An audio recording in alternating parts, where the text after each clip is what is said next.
Getting to know Dave personally, as great of a president as he was, he's a much better person. I always said that if Dave DeCenzo had not gone into academia, he would have been a wonderful priest.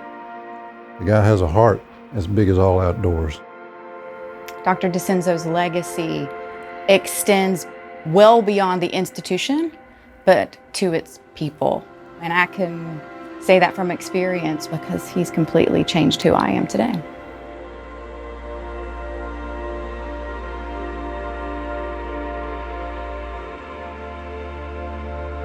I aspire to make my presidency a fitting tribute to each of you and to the special place where discovery and inspiration between students and professors is the cornerstone for all we are and all we do.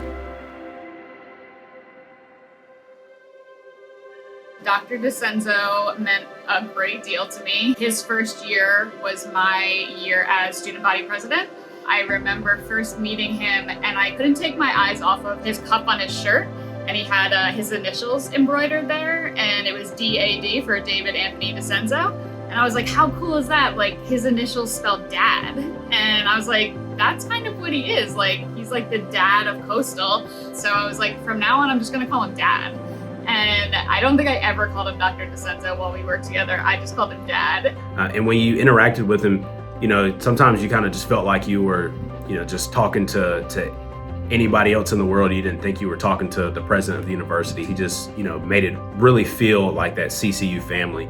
When I stepped on campus as a freshman in 2013, and when I left in spring of 2017, I mean, those are just two completely different universities. You know, the ability to work through that as a leader and to see the vision for a university, for its faculty, for its staff, for its students.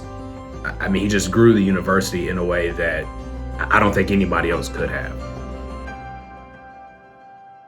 Together, we will shape new traditions, make integrity our benchmark for progress, and measure our excellence.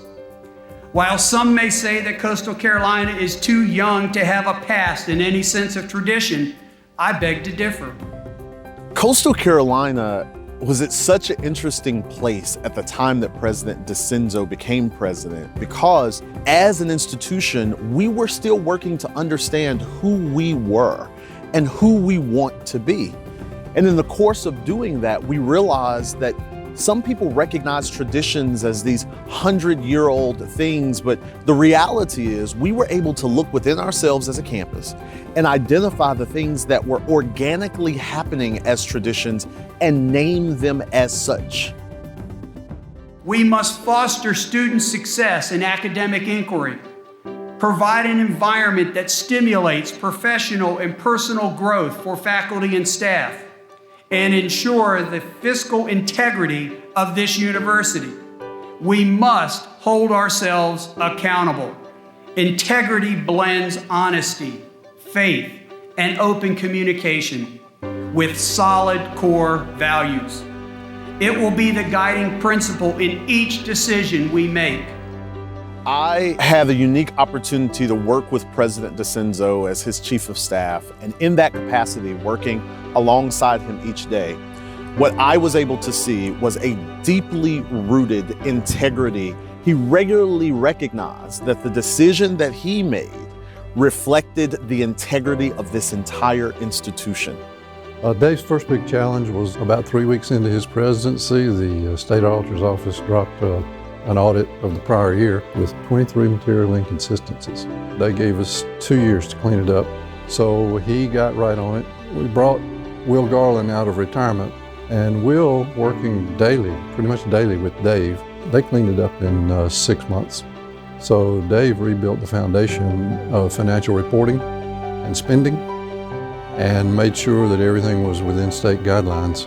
And not only for the next 12 years of his presidency did he receive clean opinions of that financial audit, but we were then held up as an example to the rest of the state universities on how to save money for a rainy day, how to put money aside, how to not do this on the backs of the students. Aristotle said that excellence is not an act, but a habit. We must commit to encourage, acknowledge, and reward our habitual excellence. Together, we will find fulfillment of our dreams in this quest. Well, I think when Dr. DeCenzo arrived as president, he knew that Coastal's tradition and its history had been around growth. What the emphasis on excellence did was it didn't make a compromise between growing the student body and increasing the quality of the institution. And one of his main accomplishments was to continue to grow in terms of number of students, but more importantly, grow in reputation and status, so that we were getting higher caliber students, much better prepared faculty, and that led to a greater institution. If we are to honor our traditions and position ourselves for excellence, we must remember Charles Darwin, who said, "It is not the strongest of the species that survives, nor the most intelligent, but the one most responsive to change." 2014 began this time of back-to-back disasters and emergencies that put us through 10 different instances where President DeCenzo had to lead through hurricanes and great flooding and even a worldwide pandemic. So much has changed during the last 10 years. And so because of that, I think we're stronger as a campus. We have to be strong, be focused, but also remain flexible, because all these emergency situations are so fluid. That's what it takes to be successful. As the entire university community engages in the strategic planning process, the end result will stand as a legacy, not of a president or an administration, but a reflection of our collective dreams. The outcomes of the process of the strategic plan contributed to the growth and development of the university in many important ways. The bringing together of messaging and community to be able to share how and what Coastal was doing. It also contributed to the development and growth of academic programs that spoke to the needs of our region. All of these are examples of many ways in which his leadership through this strategic planning process and the results of all of those people working together helped to lead the university forward. One of his strengths was strategic and long-range planning. He had some foresight to look at where did we want to be, where did we need to be as a university. A lot of what we did was just get ready earlier than other institutions. Dave did a really good job of foresight in those areas.